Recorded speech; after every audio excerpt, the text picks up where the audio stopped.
দেশের ক্রিকেটের ব্যস্ততা থাকার কারণে ২০২৪ আইপিএল থেকে অফার পেয়েও খেলতে পারেননি শরীফুল ইসলাম।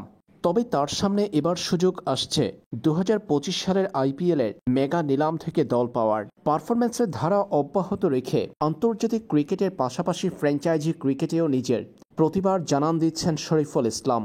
কদিন আগে লঙ্কান প্রিমিয়ার লিগে পারফর্ম করা শরীফুল বর্তমানে খেলছেন কানাডার গ্লোবাল টি-20 লিগে। সেখানে বাংলা টাইগার্সের হয়ে সাকিবের নেতৃত্বাধীন দলটিতে প্রথম ৩ ম্যাচে ৩ উইকেট পাওয়া শরীফুল আজ চতুর্থ ম্যাচেও পেয়েছেন উইকেটের দেখা।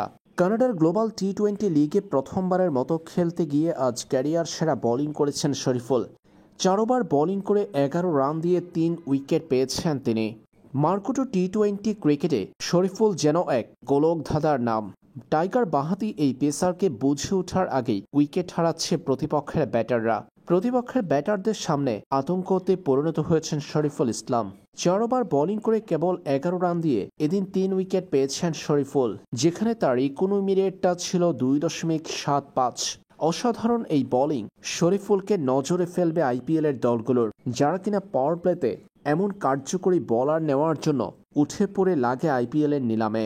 শরীফুল বাঁহাতি পেসার হিসেবে একজন পরিপূর্ণ ম্যাচ উইনারের ভূমিকা পালন করতে পারে। পাওয়ার প্লেতে তার ২ ওভার ব্যাটসম্যানদের জন্য আতঙ্কের নাম। এরপর ডেথ ওভারে এবং মিডল ওভারে ১ ওভার করে থাকেন শরীফুল। নতুন বলে কার্যকরী বোলারদের ব্যাপক চাহিদা ইন্ডিয়ান প্রিমিয়ার লিগে, আর এমন বোলার পেলে কার্পণ্য করে না দলগুলো। তাই মেগা নিলামে শরীফুলের মূল্য হতে পারে আকাশচুম্বী। যদি বাংলাদেশ ক্রিকেট বোর্ড তাকে অনাপত্তি পত্র দেয়, সেই ক্ষেত্রে শরীফুলকে দলেই ফেরাতে পারবে যে কোনো ফ্র্যাঞ্চাইজি।